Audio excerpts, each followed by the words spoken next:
IELTS final পরীক্ষায় exam রুমের ফিলিংসটা কেমন হয়? দেখুন, ছোটবেলা থেকে আমরা অনেক ধরনের পরীক্ষা দিয়ে এসেছি, স্কুল, কলেজ, ইউনিভার্সিটিতে।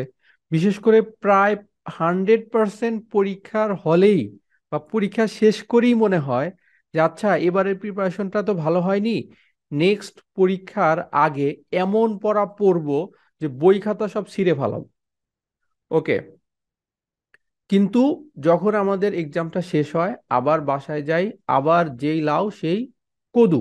দাদু, আসলে ওইরকম ভাবে পড়াটা খুব কম স্টুডেন্টই আছে যাদের হয়।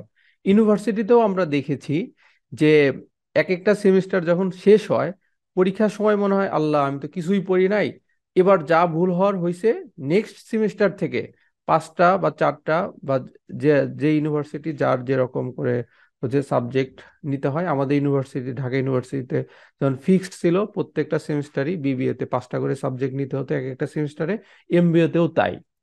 তো পরীক্ষার শেষে মনে হতো নেক্সট সেমিস্টারে প্রথম দিন থেকেই 5টা সাবজেক্টের জন্য 5টা খাতা, পুরো বই, এমন হচ্ছে প্ল্যান থাকে যে এই সেমিস্টারে একবারে দেখায় দিব।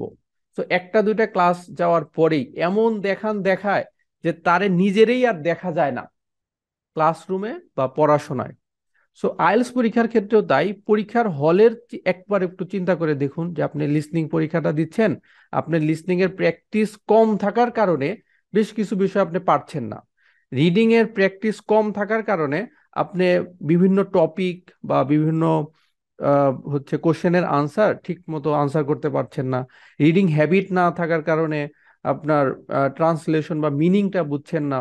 আপনার হচ্ছে একটা কোশ্চেন করেছে, আপনি স্পিকিং এ আনসার করতে পারছেন না, বা রাইটিং এও ওইরকম আহ, হচ্ছে আপনার গ্রামার বা ভোকাবুলারি এগুলোতে আপনি সময় দেননি বলে আপনার হচ্ছে আনসারটা আসতেছে না। সো পরীক্ষার হলে এক্সাম শেষে এই প্ল্যান করে আর কোনো লাভ হবে না যে এই আবার সামনে দেখায় দিব, সো আবার সামনে আসলে আবার ওই রকমই হবে।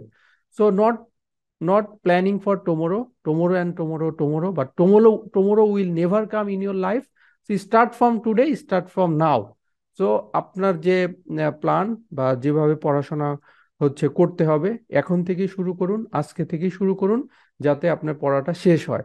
জাস্ট হচ্ছে ক্যামব্রিজ 11 to 17 লিসনিং রিডিংটা খুব ভালো মতো বুঝে বুঝে পড়বেন। ইনশাল্লাহ লিসনিং রিডিং এর জন্য এনাফ।